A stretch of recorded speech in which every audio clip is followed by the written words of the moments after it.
সকালবেলায় ঘুমাইতেছি, এমন সময় পুরো খাট কাঁপতে শুরু করলো। আমি ভাবছি ভূমিকম্প হতেছে, তাই তাড়াতাড়ি উঠে দিয়েছি এক দৌড়। একটু দূরে গিয়ে দেখি ভূমিকম্পটা শুধু আমার বিছানার উপরই হইতেছে। পরে বিছানার কাছে গিয়ে দেখি মোবাইলে কল আসছে। শালার মোবাইল ভাইব্রেশন মোডে ছিল, আমার জানাই ছিল না। মোবাইলে হাতে নিয়ে দেখি তন্নির কলটা রিসিভ করতে বলতে শুরু করলো, এই কুত্তা, কল ধরিস না কেন? সরি রে, ঘুমেছিলাম। এবার বল, এত সকাল সকাল কল দিলি কেন? আজকে একটু তাড়াতাড়ি ক্যাম্পাসে আসিস, তোদেরকে একটা গুড নিউজ দেব। কি গুড নিউজ? সেটা ক্যাম্পাসে আসলেই দেখতে পারবি। আর সানি, আইমানকে বলে দিস তাড়াতাড়ি আসার জন্য। আমি ফারিয়াকে বলে দিচ্ছি। আচ্ছা ঠিক আছে, এখন ফোন রাখ, আমি ফ্রেশ হব। ওকে। কলটা কেটে দিল। আমি উঠে ফ্রেশ হতে চলে গেলাম। চলেন, ফ্রেশ হতে হতে আপনাদেরকে পরিচয়টা দিয়েই দিই। আমি অপূর্ব, আপাতত স্টুডেন্ট লাইফে আছি। একটু আগে যে কল করেছিল সে হলো আমার বেস্ট ফ্রেন্ড তন্নি। ফ্রেশ হওয়া শেষ, নাস্তা করে ক্যাম্পাসে চলে গেলাম। ক্যাম্পাসে গিয়ে দেখি আমি ছাড়া সবাই বসে আছে। আমি যাওয়ার পরই তন্নি রাগী লুক নিয়ে আমাকে বলল, কিরে হারামি, তোকে আজকে তাড়াতাড়ি আসতে বললাম আর তুই আজকে দেরি করে আসলি। সরি রে, রাস্তায় অনেক জ্যাম। তোর জন্য সব সময় জ্যাম থাকে, আমরা রাস্তা দিয়ে আসি না। এই হারামি, তুই চুপ থাক, সব সময় শুধু চামচামি করিস। আচ্ছা বাদ দে না, এখন তন্নি কি বলবি তাড়াতাড়ি বল, আমরা আবার ক্লাসে চলে যাব। আজকে কোনো ক্লাস হবে না, আজকে আমরা একটা পার্টি দেব। দেখ, এখন এগুলো করার সময় নেই, অন্যদিন করব। আগে বল, তোর কি কথা আছে? দোস্ত, আমার বিয়ে ঠিক হয়ে গেছে। ছেলে অনেক বড় ব্যবসায়ী, কালকে আমাকে রিং পরিয়ে দিয়ে গেছে। তন্নির কথাটা শুনে আমার মাথার উপরে যেন আকাশ ভেঙে পড়লো। কারণ সেই কলেজ লাইফ থেকে তন্নিকে আমি অনেক ভালোবাসি, কিন্তু ফ্রেন্ডশিপ নষ্ট হয়ে যাওয়ার ভয় কখনো বলতে পারিনি। আমি চেয়েছিলাম আগে নিজের পায়ে দাঁড়াই, ভালো একটা চাকরি পাই, তারপর তন্নিকে আমি আমার মনের কথা বলবো। কিন্তু এটা কি হলো, আমি কিছুই ভাবতে পারছি না, আমার মাথা ব্যথা করতেছে।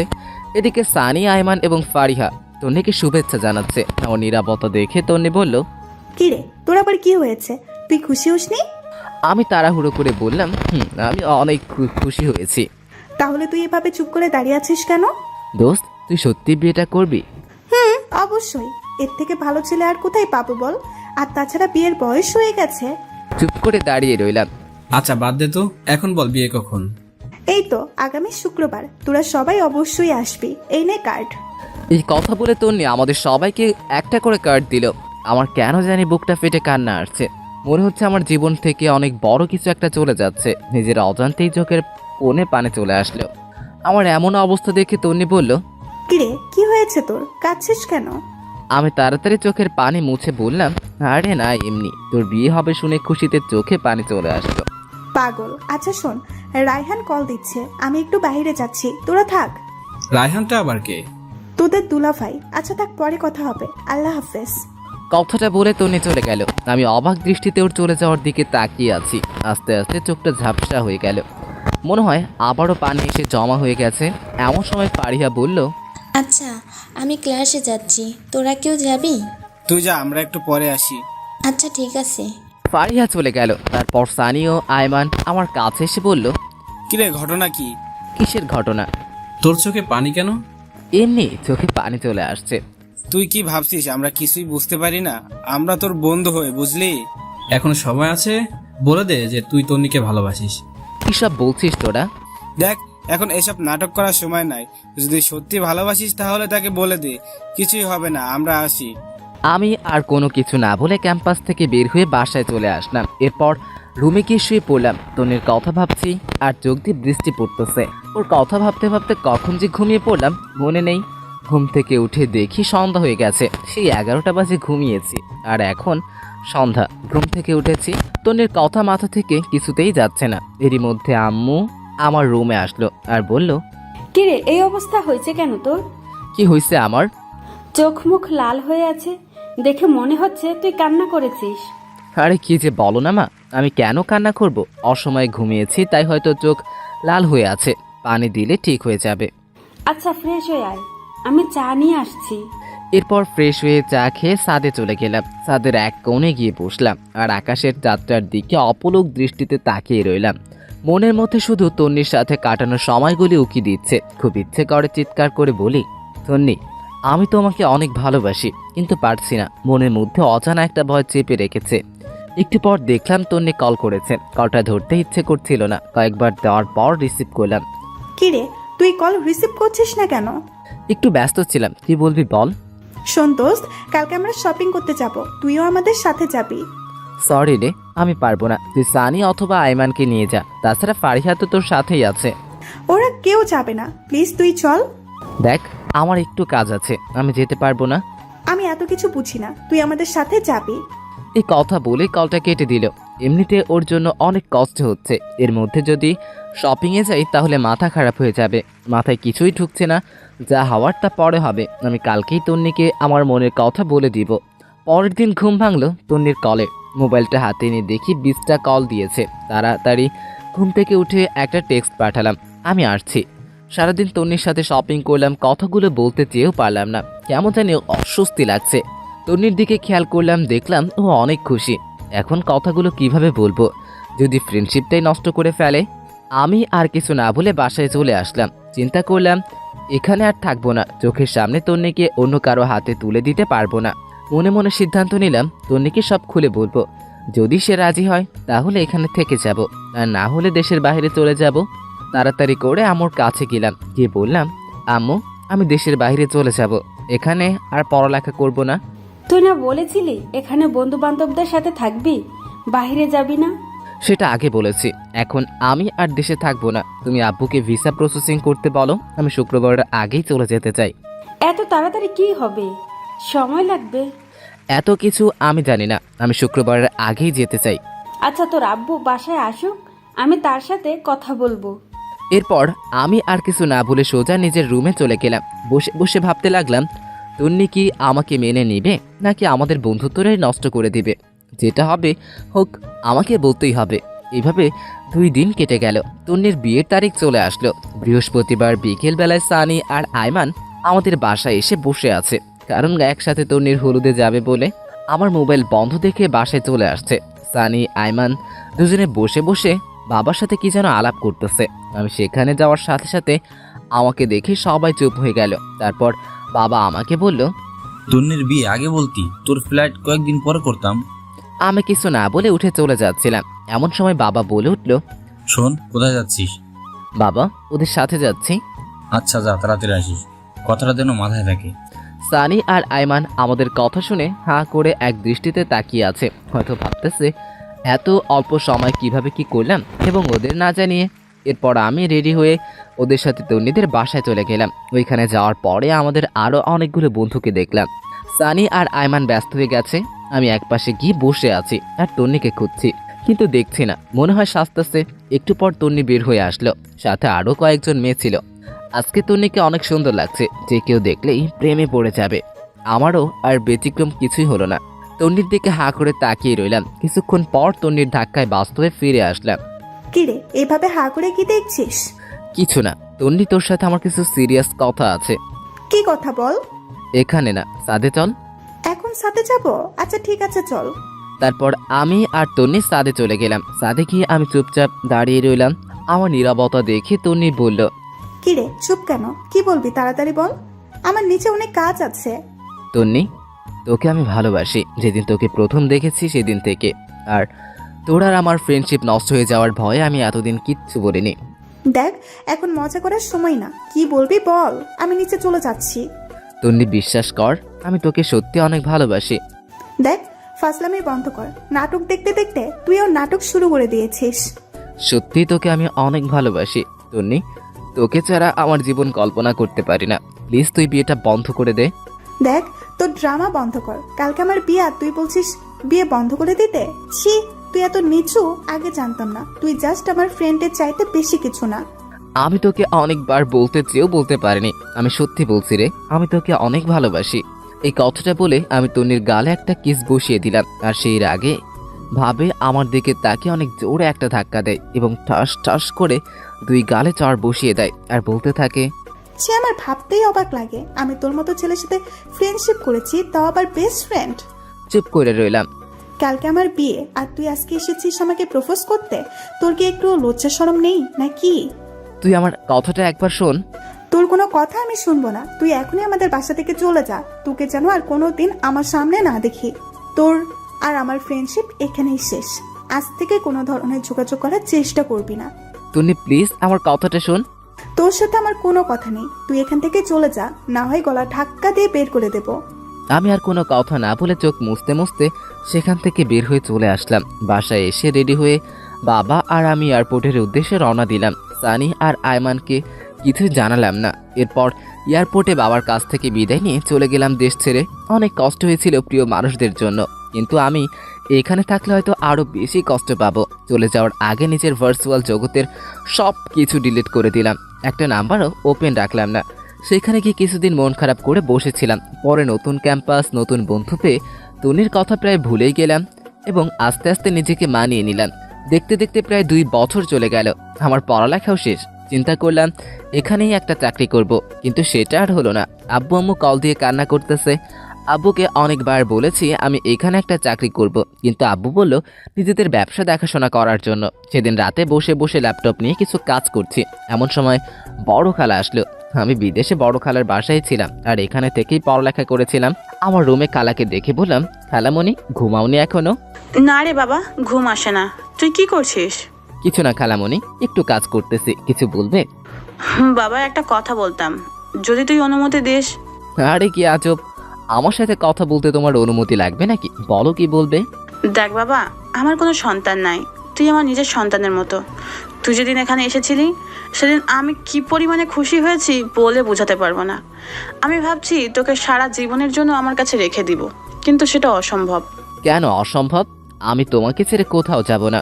আর তোমার সন্তান নাই কে বলেছে? আমি তো তোমার সন্তান। কাল রাত্রে তোর আম্মু কল করেছিল। কি বলেছে? অনেক অসুস্থ, সারাদিন বাসায় থাকতে থাকতে অনেক কষ্ট হয়। তোর বাবা সারাদিন বাইরে বাইরে থাকে, তাই আমি বলছি তুই দেশে চলে যা, তোর মায়ের কাছে থাক, আর একটা ভালো মেয়ে দেখে বিয়ে কর। তোর মা বাবা অনেক খুশি হবে। খালামণির সবকিছু ঠিক আছে, কিন্তু আমি দেশে যাচ্ছি না, অ্যান্ড বিয়ে তো ইম্পসিবল। এরপর খালামণি আমার হাত ধরে বলল, প্লিজ বাবা, এমন করিস না। তোর মা বাবার কথা একবার চিন্তা কর। ওদের কি ইচ্ছে করে না ছেলের বউয়ের সাথে সময় কাটাতে, নাতিদের সাথে একটু খেলা করতে? প্লিজ বাবা, তুই দেশে ফিরে যা।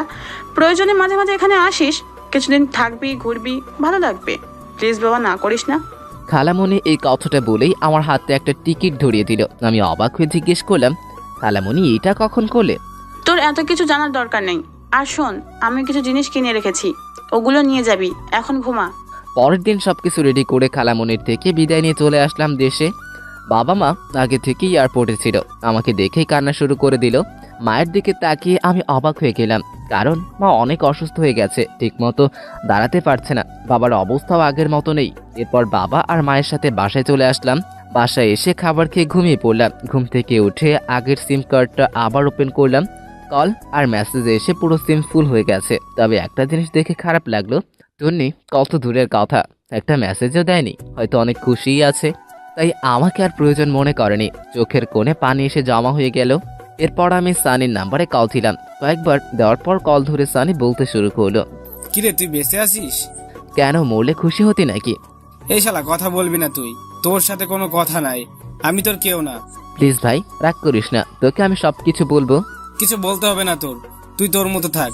আচ্ছা শোন, বিকেলে কফি শপে আয়, তোদের সাথে দেখা করব, আর কিছু কথাও আছে। আয়মান আর ফারিহাকে কষ্ট করে বলে দিস। আচ্ছা ঠিক আছে। এই কথা বলে কলটা কেটে দিলাম। বিকেল বেলায় বের হয়ে কফি শপের দিকে রওনা দিলাম। রাস্তাঘাট সবকিছু কেমন যেন চেঞ্জ হয়ে গেছে। কিছুক্ষণ পর কফি শপে এসে গেলাম। এসে দেখি সবাই বসে আছে। আজকেও আমার লেট হয়ে গেছে। আমাকে দেখেই দৌড়ে এসে জড়িয়ে ধরলো। তারপর 3 জন মিলে কিল আর ঘুষি দিতে লাগলো। এতদিনের জমানো সবগুলো একসাথে দিয়ে দিল। ওদের সাথে কৌশল বিনিময় করলাম। তারপর আমি সানিকে বললাম, তোর কি অবস্থা, চাকরি বাকরি কিছু করিস নাকি? আমি আর ফারিয়া একটা প্রাইভেট কোম্পানিতে জব করি। গুড। আয়মান তুই কি করিস? কি আর করব, বাবার সাথে ব্যবসা নিয়ে আছি। তুই কি করবি, দেশে থাকবি না? না আবারও উদা হয়ে যাবি? আরে না, তোদের ছেড়ে আর যাচ্ছি না। তোর বউ কোথায়? আরে আমি এখনো বিয়েই করিনি, তবে আব্বুর বন্ধুর মেয়ের সাথে বিয়ে ঠিক করেছে। ওর পড়ালেখা শেষ হলে তারপরে বিয়ে। আচ্ছা ভালো। তোদের দুজনের কি অবস্থা? সানি আর ফারিহাকে বললাম। দেখি দুজন দুজনের দিকে তাকিয়ে হাসতেছে। তারপর আয়মান বলল, হামা ওরা নিজেরা সারাই ফেলছে। কি তোরা এই কাজ করলি? যাক, খুশি হলাম। সারা জীবন একসাথে ছিলি আর থাকবি, ভালোই হয়েছে। তো তুই কবে করছিস? আমার মতো ছেলেকে কে মেয়ে দিবে বল? দূর ফাজলামি করিস না। এই তন্নি কেমন আছে রে? মনে হয় অনেক সুখে আছে, তাই না? এই কথা শোনার পর ওরা তিনজন একে অপরের দিকে তাকাতে লাগলো। এরপর আয়মান বলল, আসলে তন্নির বিয়ে হয়নি। মানে মস্করা করছিস তাই না? দেখ, জোকস একদম ভালো লাগে না। না রে, আইমান ঠিক বলেছে, ওর বিয়ে হয়নি। কি বলছিস তোরা? বিয়ে হয়নি কেন? তুই তো সেদিন চলে গিয়েছিলি, থাকলে তুইও দেখতি কেন বিয়ে হয়নি। এত কথা না বলে কেন বিয়ে হয়নি সেটা বল। আসলে রায়হান ছেলেটার সাথে অন্য একটা মেয়ের রিলেশন ছিল, বিয়ের দিন ওই মেয়েকে নিয়ে পালিয়ে যায়। তারপর আর কি, ওরা বিয়েটা ভেঙে দিল। তন্নির বাবা ওদের হাতে পায়ে ধরেছে, কিন্তু কোনো লাভ হয়নি। পরে আমরাও তোকে অনেক খুঁজেছি, কিন্তু তুই চলে গিয়েছিলি। তন্নির বাবা আমাকে অনেকবার বলেছে তন্নিকে বিয়ে করার জন্য, কিন্তু আমি বিয়ে করিনি, শুধু একমাত্র তোর কথা ভেবে। কারণ তুই পরে বুঝবি আমি আর তন্নি চিট করে বিয়ে করেছি। আরে ধুর, এইসব কেন বলছিস? আমি কিছুই বলতাম না, তুই বিয়েটা করে ফেলতি। না বন্ধু, সেটা হয় না। এরপর ফারিহা বলল, সেদিন থেকে তন্নি পাথরের মতো হয়ে গেছে, ঠিক মতো খায় না, ক্যাম্পাসে যায় না, আমাদের সাথে মিশেও না, দরকার ছাড়া কোনো কথাও বলে না, সারাদিন জ্বালানার গ্রিল ধরে দাঁড়িয়ে থাকে। ওর আর বিয়ের জন্য প্রপোজাল আসেনি? আসলে কিন্তু সে করবে না, আমাদের বিয়ের সময় ও এসে গিফট দিয়ে চলে গেল। তন্নি কি এখন এখানেই থাকে না চলে গেছে? না, আগের বাসায় আছে। আমি একটু ওর সাথে কথা বলবো, তোরা যাবি আমার সাথে? আজকে তো সময় নেই, কালকে বিকাল বেলায় ফ্রি আছি, কালকে চল যাই। আচ্ছা ঠিক আছে। সবাই মিলে আরো কিছুক্ষণ আড্ডা দিলাম। তারপর ওদের কাছ থেকে বিদায় নিয়ে আমি বাসায় চলে আসলাম। শুয়ে শুয়ে চিন্তা করতেছি, ওর বাবা মায়ের কাছে বিয়ের প্রস্তাব দিলে কেমন হয়। ইস, আমি যদি সেদিন থাকতাম, এতদিনে আমাদের বাচ্চাও বড় হয়ে যেত। এসব ভাবতে ভাবতে ঘুমিয়ে পড়লাম। পরের দিন আমরা চারজন ওদের বাসায় গেলাম। দরজার সামনে গিয়ে কলিং বেল বাজালাম। কিছুক্ষণ পর ওর মা এসে দরজা খুলে দেয়। আমাদের দেখে উনি অনেক খুশি হন। আমাকে দেখে বললেন, আরে অপূর্ব, তুমি এতদিন পরে কোথা থেকে আসলে? এতদিন কোথায় ছিলে বাবা? আন্টি, আমি তো দেশে ছিলামই না। ও আচ্ছা, এই দাঁড়িয়ে কেন, আসো, সবাই ভেতরে আসো। তারপর আমরা সবাই ভিতরে গেলাম। কিছুক্ষণ বসে আন্টির সাথে গল্প করলাম, কিন্তু তন্নিকে কোথাও দেখছি না। আমি ফারিহাকে ইশারায় বললাম তন্নিকে দেখতে। সে উঠে তন্নির রুমে গেল, কি অনেকক্ষণ পর আসলো। তারপর আমি বললাম, কিরে, ও বাসায় নেই? আছে ভিতরে, এখানে নাকি আসবে না, তুই কথা বললে ভিতরে যা। এরপর আমি উঠে চলে গেলাম ভিতরে। গিয়ে দেখি তন্নি জানালার গ্রিল ধরে দাঁড়িয়ে আছে। আমি অনেকক্ষণ পর পিছনে দাঁড়িয়ে রইলাম। কেমন জানি নার্ভাস লাগতেছে, কিন্তু ওর কোনো নাড়াচড়া নেই। তারপর আমি একটা কাশি দিলাম, দেখলাম পিছনে তাকালো। এরপর সে বলল, কিরে, কখন আসছিস? এই তো কিছুক্ষণ হলো। কেমন আছিস তুই? ভালো। তুই এখানে কেন আসছিস? কথাটা শুনে অনেক খারাপ লাগলো। কতদিন পরে দেখা হলো, জিজ্ঞেস করবে আমি কেমন আছি, তা না করে বলছে তুই এখনো কেন আসছিস। আমি বললাম, এখনো রাগ করে আছিস? সেদিনের জন্য আমি অনেক সরি। আমি কারোর উপরে রাগ করি না, সেই অধিকার আমার নেই। এতদিন কোথায় ছিলি? বিদেশে। তা এখন এখানে কেন এসেছিস? তোকে দেখতে। দেখা হয়ে গেছে, এখন যা। কেন, তোর কি বিরক্ত লাগছে নাকি? তুই রুম থেকে বের হলে আমি খুশি হব। প্লিজ এখান থেকে যা। আমি আর কিছু না বলে সোজা বাইরে চলে আসলাম, একরকম অপমানিত হয়ে। এরপর আন্টি নাস্তা নিয়ে আসলো। আমরা নাস্তা খেতে খেতে কথা বলতেছি। এরপর আমি আন্টিকে বললাম, আন্টি একটা কথা বলতাম, যদি কিছু মনে না করেন। বাবা বলো। আন্টি, আমি তন্নিকে বিয়ে করতে চাই। আমার কথা শুনে আইমান, সানি আর ফারিহা অবাক হয়ে আমার দিকে তাকিয়ে রইল। আন্টি বলল, কিন্তু বাবা, তোমার মা বাবা কি রাজি হবে? আর তন্নির তো বিয়ে করার ইচ্ছে নেই বলতেছে। আন্টি, আমার মা বাবা আমার উপরে কোনো কথা বলবে না। আপনি যদি রাজি থাকেন আমি তন্নিকে বিয়ে করব। বাবা ঠিক আছে, কিন্তু তন্নি? বিয়ের পর সবকিছু ঠিক হয়ে যাবে। আচ্ছা বাবা, দেখি কি করা যায়। এরপর আমি, আয়মান, সানি ও ফারিহা তন্নিদের বাসা থেকে চলে আসলাম। এরপর বাসায় গিয়ে আমি আব্বু আম্মুকে বললাম তন্নির কথা। আমার কথা শুনে ওনারা অনেক খুশি। বললেন তোর পছন্দ আমাদের পছন্দ। আর মা বলল তন্নি মেয়েটাকে আমারও অনেক ভালো লাগে। অবশেষে আমাদের বিয়েটা হয়ে গেল। তন্নিকে একরকম জোরকে বিয়েটা দেওয়া হয়েছে। কবুল বলার সময় দেখলাম কবুল বলতে চাচ্ছে না। ফারিহা আর ওর মায়ের জোরাজোরিতে বলেছে। এখন প্রায় রাত 11টা বাজে। আমি, সানি, আয়মান বসে বসে আড্ডা দিচ্ছি। এমন সময় ফারিহা সাদে আসলো আর এসে আমাকে বলল, কিরে তুই এখানে? তো কোথায় থাকবো? আজকে না তোর বাসর রাত? তন্নি অনেক আগে থেকে একা একা বসে আছে, যা ঘরে যা। বন্ধু যা। এরপর আমি উঠে আস্তে আস্তে রুমের দিকে হাঁটতে শুরু করলাম। এমন সময় সানি বলল, মামা মনে করে বিড়ালটা মারিস, আর কোনো দরকার হলে আমাকে কল দিস। এই ফাজিল, তোর মুখে কি কিছুই আটকায় না? সবাই কি তোর মতো নাকি? আমি আর কিছু না বলে মুচকি হেসে ছাদে থেকে চলে আসলাম। বাসুর ঘরের সামনে দাঁড়িয়ে আছি, কেমন জানি ভয় হচ্ছে, আবার লজ্জাও। অনেকক্ষণ দাঁড়িয়ে থাকে আস্তে করে দরজা খুলে ভিতরে প্রবেশ করলাম এবং দরজাটা আবার লাগিয়ে দিলাম। দেখলাম তন্নি মাথা নিচু করে বসে আছে। আমি গিয়ে খাটের উপর বসলাম। ঠিক তখনই তন্নি আমাকে বলে উঠল, তোর সাথে আমার কিছু কথা আছে। কি কথা বল।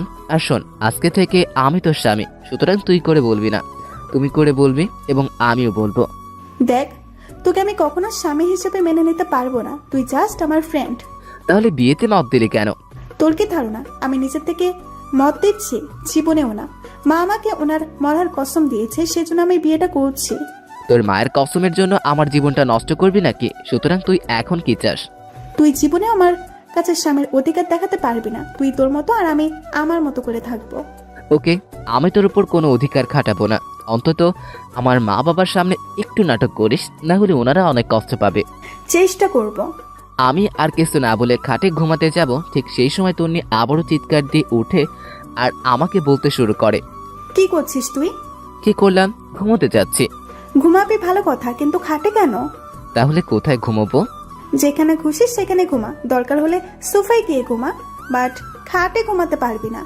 এটা আবার কেমন কথা? খাট থাকতে সোফায় কেন ঘুমাতে হবে? কারণ তোর সাথে এক খাটে ঘুমানোর ইচ্ছা আমার নেই, সো তুই খাটে ঘুমাবি না। আমি আর কিছু না বলে একটা বালিশ নিয়ে লাইট বন্ধ করে সোফায় ঘুমিয়ে পড়লাম। তন্নি খাটের উপর শুয়ে পড়লো। আমার কিছুতেই ঘুম আসছে না। পরে আমি উঠে বেলকনিতে চলে গেলাম। বেলকনিতে গিয়ে মনে মনে ভাবতে লাগলাম, আমার মতো অভাগা পৃথিবীতে দ্বিতীয় আর কেউ নেই। এই বাসর ঘর নিয়ে কত কিছু চিন্তা করে রেখেছিলাম, কিন্তু কিছুই হলো না। মনে মনে ভাবলাম তন্নির সাথে ফ্রেন্ডশিপটা না হলে ভালোই হতো, সুন্দর একটা জীবন পেতাম। নিয়তি বারবার আমাকে ওর কাছে নিয়ে আসছে। এসব ভাবতে ভাবতে কখন যে চোখের কোণে পানি চলে আসছে বুঝতে পারিনি। এমন সময় খেয়াল করলাম রুম থেকে কান্নার আওয়াজ আসছে। আমি তাড়াতাড়ি রুমে ঢুকে লাইটটা অন করলাম। দেখলাম তন্নি ফুপিয়ে ফুপিয়ে কান্না করছে। লাইট অন করাতে তন্নি কান্না বন্ধ করে দিল। তারপর আমি বললাম, ইরে তুই এখনো ঘুমাসনি আর কান্না করতেছিস কেন? না এমনি। তুই কোথায় ছিলি? বারান্দায় ছিলাম। ঘুমিয়ে পর, রাত অনেক হয়েছে, রাত বেশি জাগলে শরীর খারাপ হবে। তুইও ঘুমিয়ে পড়।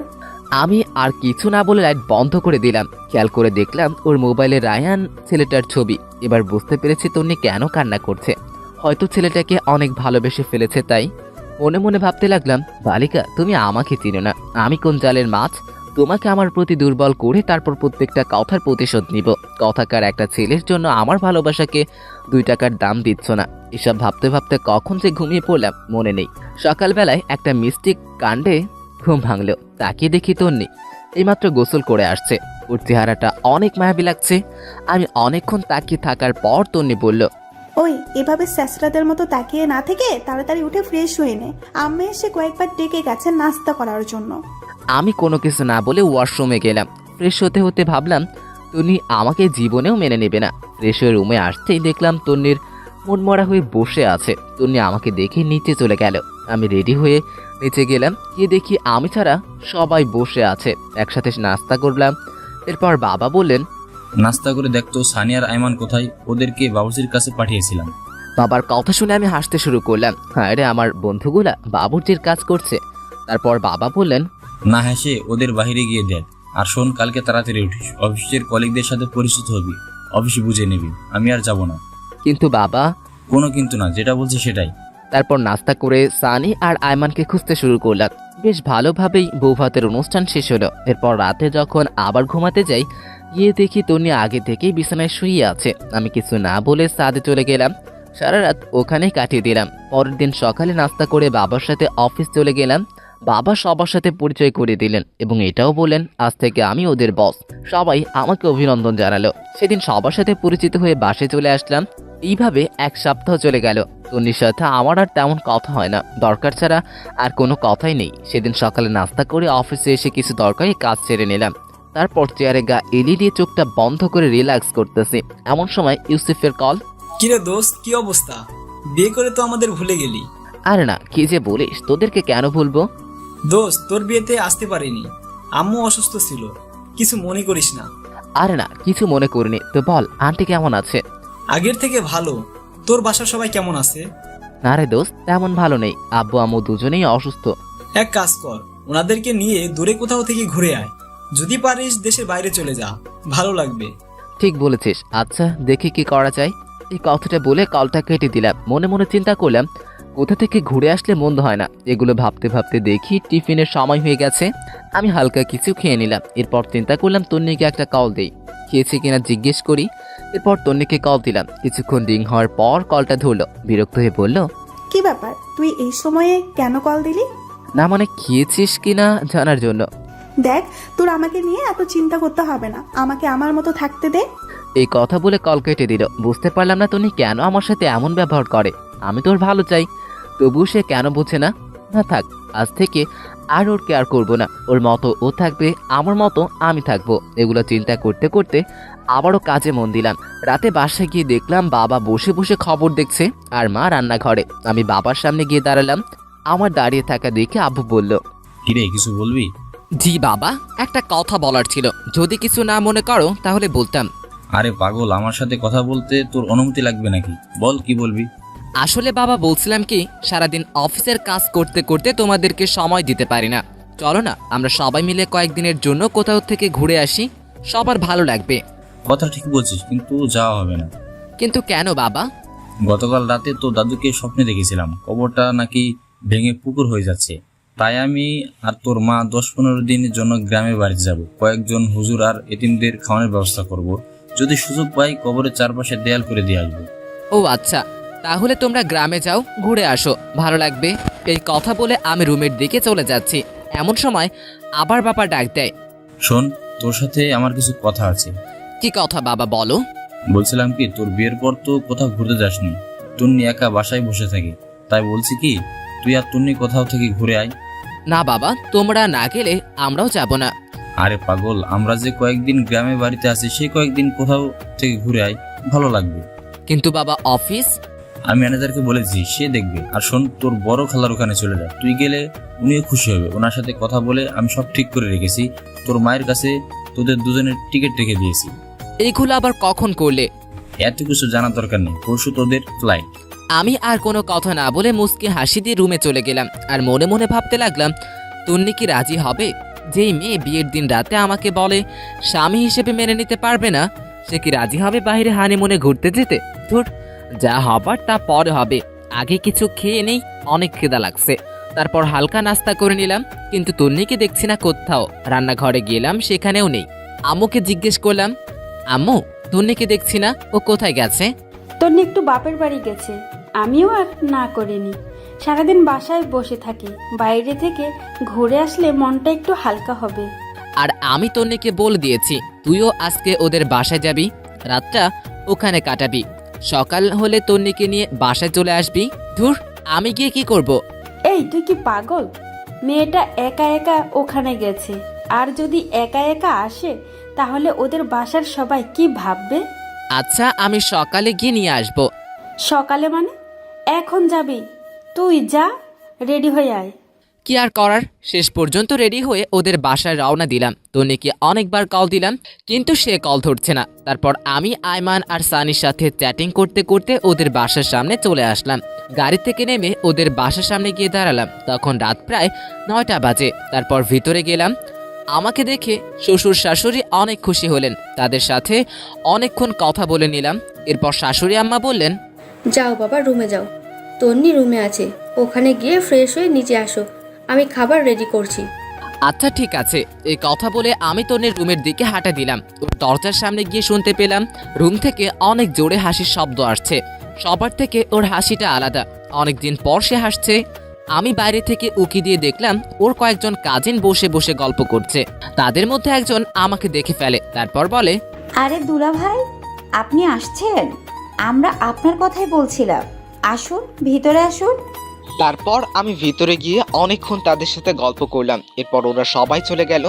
তখন তন্নি আমাকে বলল, তুই এখানে কেন আসছিস? মানে কি, তোর বাসায় আসার জন্য মনে হয় আমার টাকা পড়ছে।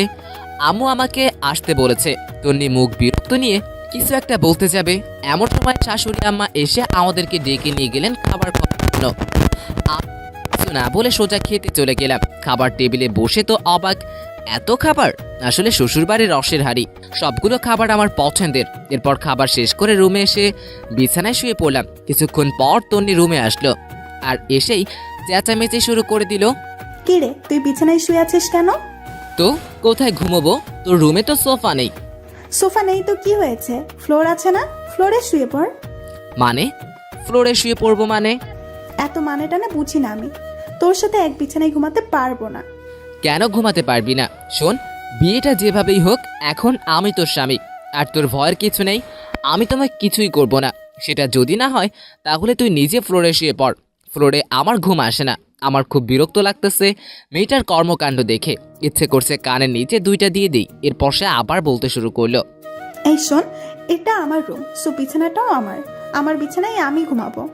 তো কি হয়েছে, ভুলে গেছিস এতদিন আমার বিছানায় ছিলি আর আমি সোফায় ছিলাম? আমি নিজের ইচ্ছাই ঘুমাইনি, তুই বলেছিস আমি বিছানায় ঘুমাতে। ধুর, এই ফালতুর সাথে কথা বলে পারা যাবে না, তাই আমি নিজেই ফ্লোরে শুয়ে পড়লাম। শুয়ে শুয়ে ভাবছি, তন্নি যদি কালকে আমাদের বাসায় যাওয়ার পর শোনে যে আমি হানিমুনে যাওয়ার ব্যবস্থা করে আসছি, তখন কি করবে? এসব ভাবতে ভাবতে দেখলাম ফকিন্নি খুব আরাম করে ঘুমিয়ে আছে। মনে মনে বললাম, তন্নি তুই হয়তো জানিস না আমি কি জিনিস। তোকে আমি এমন সোজা করব যে তুই আমাকে ছাড়া কিছুই বুঝবি না। এইসব ভাবতে ভাবতে কখন যে ঘুমিয়ে পড়লাম মনে নেই। খুব সকালবেলায় ঘুমটা ভেঙে গেল। ঘুম থেকে উঠতে যাব এমন সময় দেখি পুরো শরীর ব্যথা করছে। করারও কথা, সারা রাত ফ্লোরে শুয়েছিলাম, তাই একটু বেশি ব্যথা করছে। খাটের উপর তাকিয়ে দেখি তন্নি খুব আরামে ঘুমিয়ে আছে। ঘুমন্ত অবস্থায় দেখতে ওকে একদম বাচ্চাদের মতো লাগে। মুখটা অনেক মায়াবী লাগছে। আমি ওর দিকে অনেকক্ষণ তাকিয়ে রইলাম। একটু পর দেখলাম ওর কয়েকটি চুল উড়ে সে মাথাটা ঘুরে গেছে। ইচ্ছে করছে চুলগুলো আলতো করে পিছনে সরিয়ে দিই। বিয়ের পর থেকে এখনো তন্নিকে টাচও করিনি। খুব ইচ্ছে করছে ওর মায়াবী মুখটা একটু হাত বুলিয়ে দিতে, কিন্তু যদি জেগে যায় তাহলে আমার 12টা বাজাবে। কিন্তু নিজের ইচ্ছেটাকে আর কন্ট্রোল করতে পারলাম না। ওর মুখের চুলগুলো আস্তে আস্তে করে সরাতে লাগলাম। হঠাৎ করে তন্নির ঘুম ভেঙে গেল আর আমাকে ওর এত কাছে দেখে চিৎকার দিয়ে উঠল এবং সাথে সাথে আমার মুখে ঠাস ঠাস করে 2টা চড় বুট দিল। তারপর রেগে চোখ মুখ লাল করে আমাকে বলতে শুরু করলো। ছি, তুই এত নোংরা! আমি তোকে ভালো মানুষ ভাবছিলাম, কিন্তু তুই যে এত নিম্নমানের সেটা আমি আগে জানতাম না। তোর সাথে কথা বলাতেই আমার রাগ হয়। তুই ভুল ভাবছিস, আমার কথা শোন। তোর কোনো কথাই আমি শুনবো না।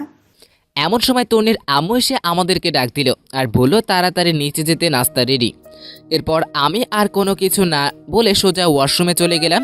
ফ্রেশ হয়ে এসে তন্নির রুমে বসে আছি। সেও কোথায় যেন গেছে। বসে বসে ভাবছি, মানুষ এত সহজে অবিশ্বাস করতে পারে। আমি যদি জোর করে কিছু করতাম তাহলে বিয়ের প্রথম রাতেই করতাম। একটু পর তন্নি এসে আমাকে নিয়ে নাস্তা করতে গেল। আমিও কোনো কথা না বলে নাস্তা করে রুমে চলে আসলাম। এসে রেডি হচ্ছি, কারণ তন্নিকে বাসায় দিয়ে আমাকে অফিস যেতে হবে। তন্নিও রেডি হলো। অতঃপর তন্নিকে বাসায় দিয়ে আমি অফিস আসলাম। অফিস এসে দেখি অনেক কাজ জমে আছে, এক নাগারে করতে লাগলাম। ঘড়ির দিকে তাকিয়ে দেখি 2টা বেজে গেছে। এখন আর কাজ করা যাবে না।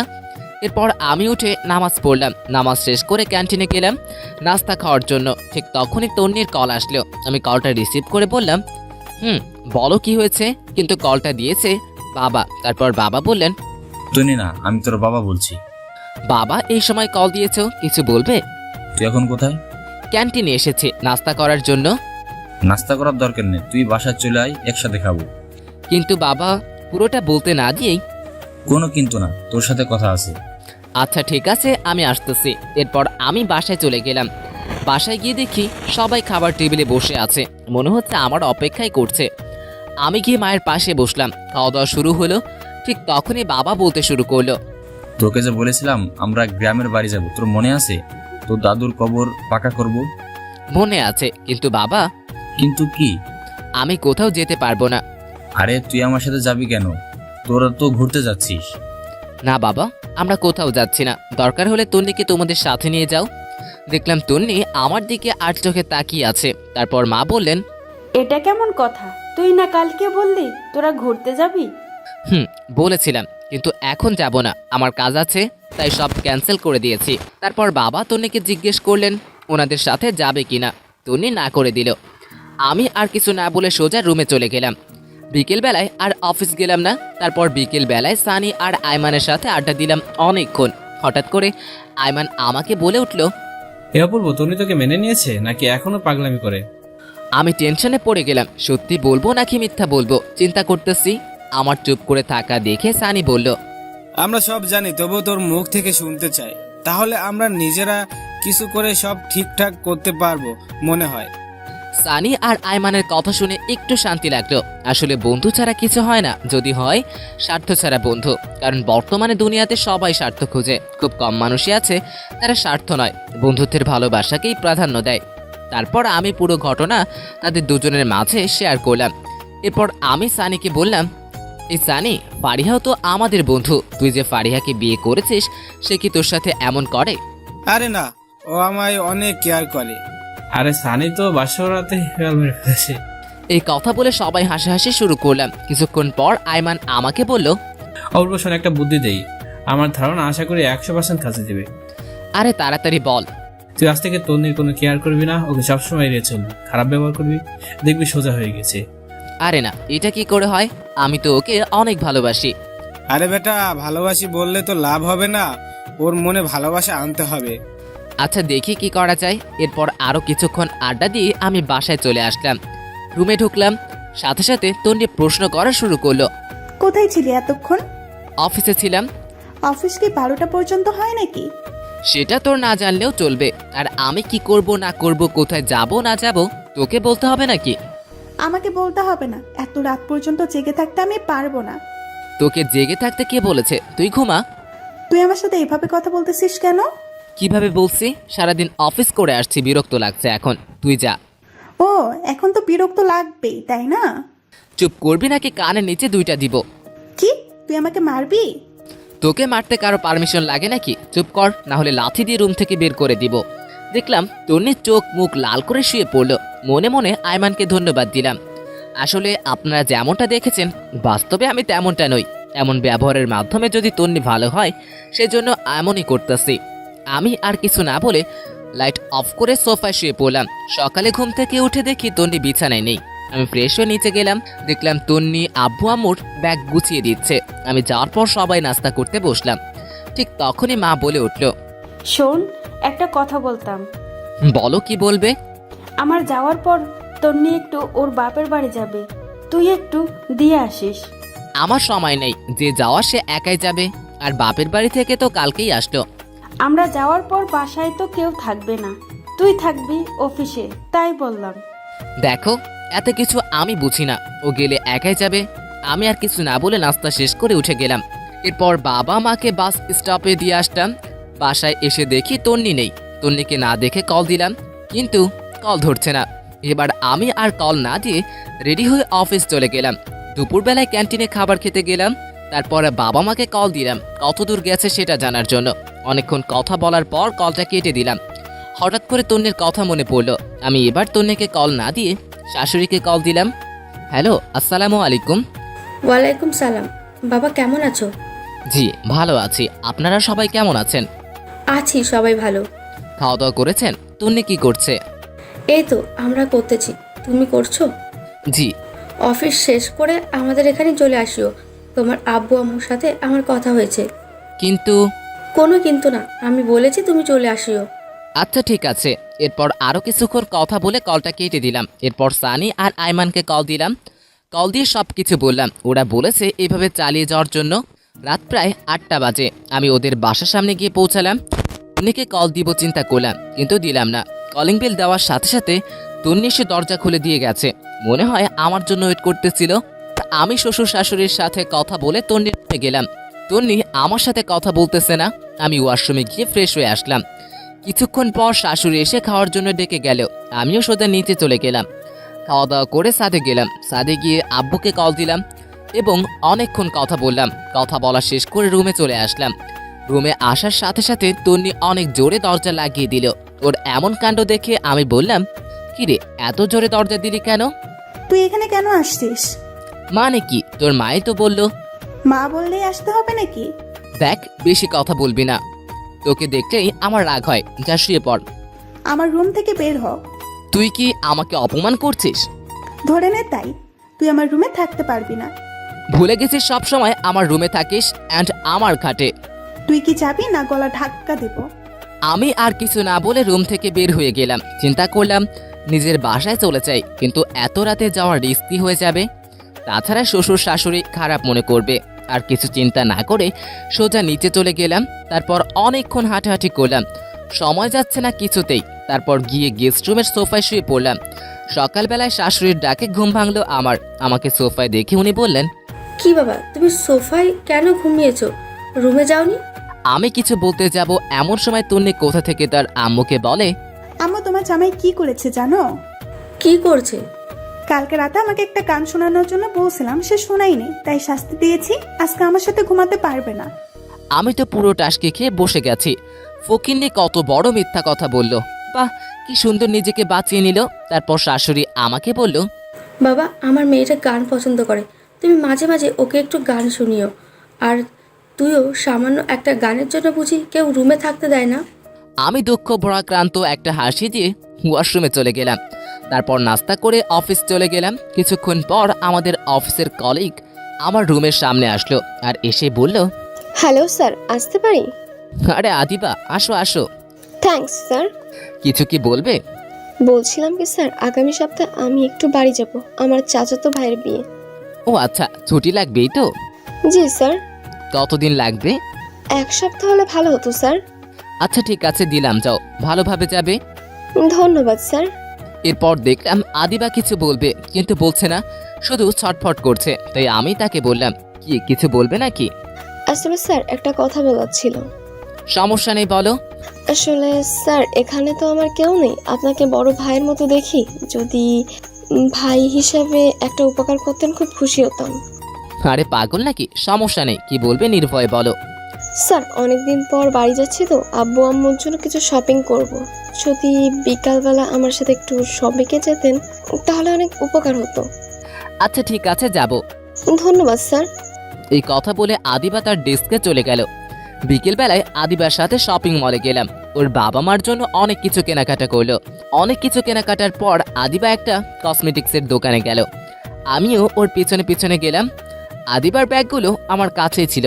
কসমেটিক্সের দোকানে যাওয়ার পরে আমি আর আদিবা পাশাপাশি দাঁড়িয়েছিলাম। সেখানে গিয়ে বিশাল আকারে একটা শক খেলাম আমি, কারণ তাকে দেখি তন্নিও সেখানে তার বান্ধবীদের সাথে কি যেন কিনতেছে। আমাকে আদিবার সাথে দেখে আমার সামনে এসে বলে উঠল, মেয়েটাকে? ও আমার।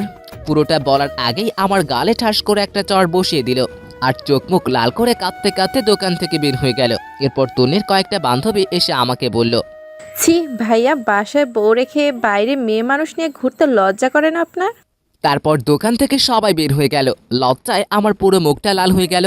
খারাপটা সবাই দেখলো, আসল কাহিনীটা কারো চোখে পড়লো না। তারপর আমি আর আদিবা দোকান থেকে বের হয়ে গেলাম। আদিবা আমাকে বলল, সরি স্যার, আজকে আমার জন্য আপনাকে অপমানিত হতে হলো। আরে ধুর, এগুলো কিছু না, তোমার কি দোষ? কেউ তো আসল ঘটনা জানে না, সেই জন্য রিয়াক্ট করেছে। ম্যাডাম কিন্তু অনেক রাগ করেছেন।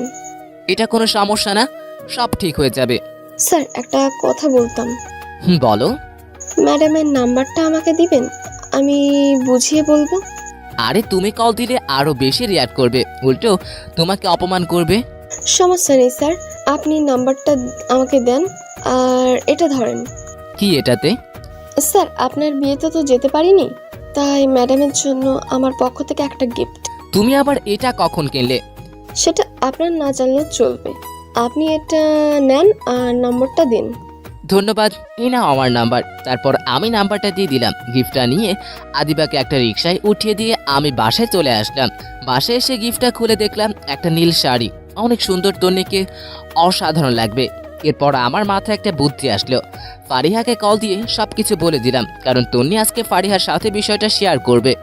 আমি ফারিহাকে কল দিয়ে সব কিছু বলে দিয়েছি এবং এটাও বলে দিয়েছি এমনভাবে কথা বলতে যাতে তন্নির প্রচুর রাগ হয়। বাসায় একা একা ভালো লাগে না, আব্বু আম্মুও নাই, তন্নিও নাই। আমি তন্নিকে কল দিলাম, বাট মোবাইল বন্ধ। এরপর তন্নির আম্মুর কাছে কল দিলাম। কলটা রিসিভ করতে আমি বললাম, হ্যালো, আসসালামু আলাইকুম। ওয়ালাইকুম সালাম, কেমন আছো? জি ভালো। তন্নি কোথায়? ওর মোবাইল বন্ধ কেন? কি জানি বাবা, বিকালে কোথা থেকে কাঁদতে কাঁদতে সে রুমের দরজা বন্ধ করে দিয়েছে।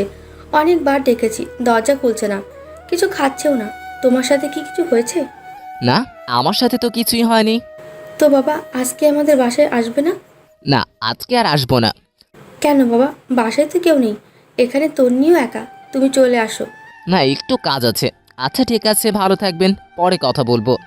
এই কথা বলে কলটা কেটে দিলাম। আর মনে মনে চিন্তা করলাম তন্নিও হয়তো আমাকে ভালোবেসে ফেলেছে, না হলে এত রিয়াক্ট করতো না। সত্যি তো আয়মানের বুদ্ধি অনেক কাজে লাগছে। এইভাবে কয়েকদিন চলে গেল, আমি তন্নিদের বাসায় যাই না। মাঝে মাঝে ওর মায়ের সাথে একটু একটু কথা হয়। প্রায় 10 দিন পর ওর মা আমাকে কল দেয়, তখন আমি অফিস ছিলাম। কলটা রিসিভ করে বললাম, হ্যালো, আসসালামু আলাইকুম। ওয়ালাইকুম সালাম। বাবা কেমন আছো? ভালো, আপনারা কেমন আছেন? আছি সবাই ভালো। বাবা তুমি একটু আজকে আমাদের বাসায় আসতে পারবে? আসলে আমার একটু কাজ ছিল। কেন, কোনো সমস্যা হয়েছে নাকি? আসলে আমার বড় বোন নাকি খুব অসুস্থ, তাই আমি আর তোমার শ্বশুর আব্বা ওখানে যাচ্ছি। যদি তুমি এখানে থাকতে তাহলে ভালো হতো।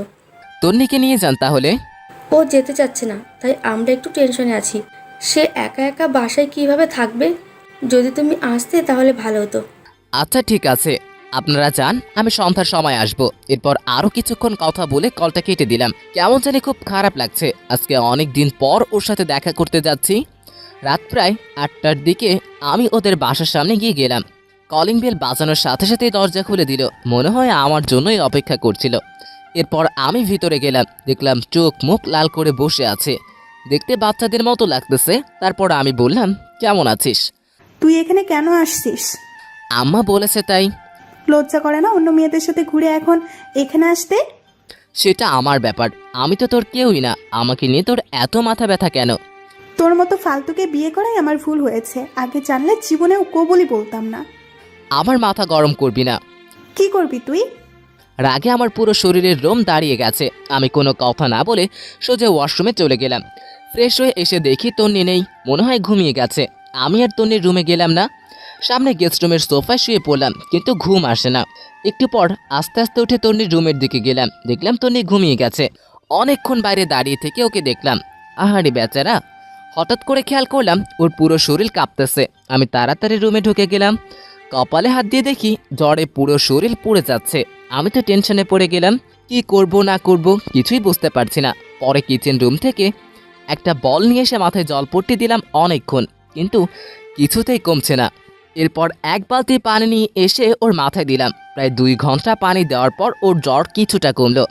লক্ষ্য করে দেখলাম পানি দিতে দিতে ওর পুরো শরীর ভিজিয়ে দিলাম। এখন কাপড় চেঞ্জ করতে হবে, বাট কিভাবে করব বুঝতে পারছি না। তন্নি যদি দেখে আমি ওর কাপড় চেঞ্জ করেছি তাহলে আমার অবস্থা শেষ। সকালবেলায় নাস্তা নিয়ে ওর রুমে গেলাম, দেখলাম সে মাত্র ঘুম থেকে উঠেছে। আমার হাতে নাস্তা দেখে চমকে উঠল। তারপর নিজের দিকে তাকিয়ে দেখে যেই ওর গায়ে যে জামাটা ছিল সেটা নেই, আর একটা। তারপর রাগে চোখ মুখ লাল করে উঠে এসে আমার কলার ধরে বলতে শুরু করলো, ওই কুত্তা, আমার কাপড়ের এই অবস্থা করেছে কে? আসলে কালকে রাতে পুরোটা বলার আগেই ঠাস ঠাস করে 2টা চড় বসিয়ে দিল আর বলতে লাগলো, তুই এত খারাপ, আমি ভাবতেও পারিনি। আমাকে ঘুমের মধ্যে পেয়ে ছি, আমার ভাবতেও ঘৃণা লাগে। তোকে আমি আস্তে আস্তে বিশ্বাস করতে লাগলাম, কিন্তু তুই এত খারাপ আমি জীবনেও ভাবিনি। যা, বেরিয়ে যা এখান থেকে। প্লিজ আমার কথাটা তো শোন। তুই যাবি নাকি আবার জ্বর খাবি? আমি আর কিছু না বলে নাস্তার প্লেটটা টেবিলের উপর রেখে চলে আসতে যাব, এমন সময় দেখি দরজার সামনে নীলা, তন্নির চাচাতো বোন দাঁড়িয়ে আছে। মনে হয় আমাকে চড় মারার দৃশ্যটা দেখে ফেলেছে। লজ্জায় পুরো লাল হয়ে গেলাম আমি। মাথা নিচু করে কিছু না বলে সোজা রুমের বাইরে চলে আসলাম আমি। এরপর নীলা ভিতরে গেল, যাওয়ার পরে বলল, তুই ওনাকে চর মেরেছিস কেন? ভালো করেছি। ও আমার কাপড় চেঞ্জ করেছে কেন? সে করেনি, আমি চেঞ্জ করছি। মানে? তুই জানিস কালকে রাতে তোর অনেক জ্বর আসছিল, উনি তোর মাথায় জলপট্টি দিয়েছিল। জ্বর না কমার কারণে সারা রাত তোর মাথায় পানি দিয়েছিল। পানিগুলো দিয়ে তোর পুরো শরীর ভিজে যায়, ঠান্ডা লেগে যাবে, তাই সকাল সকাল আমাকে কল দিয়ে আসতে বলে। আর আমি তোর কাপড় চেঞ্জ করছি, আর তুই না জেনেই ওনাকে চর মেরে দিলি। তোর ভাগ্য অনেক ভালো যে তুই ওনার মতো স্বামী পেয়েছিস। এই কথা বলে নীলা বাইরে চলে আসলো। আমি তন্নির মাকে ওর অসুস্থতার কথা জানালাম। তারপর কিছু না বলে সোজা অফিস চলে গেলাম। এরপর থেকে তন্নিকে আর কোনো কল দেই না। তন্নির আমুর কাছে কল দিয়ে মাঝে মাঝে তাদের খবর নেই, জাস্ট এতটুকুই। কয়েকদিন পর বাবা মা চলে আসলো, এসে আমাকে বলল, কিরে বৌমা কই? ওর বাপের বাড়ি। তা তুই কি এতদিন ওইখানে ছিলি? না, মাঝে মাঝে যেতাম।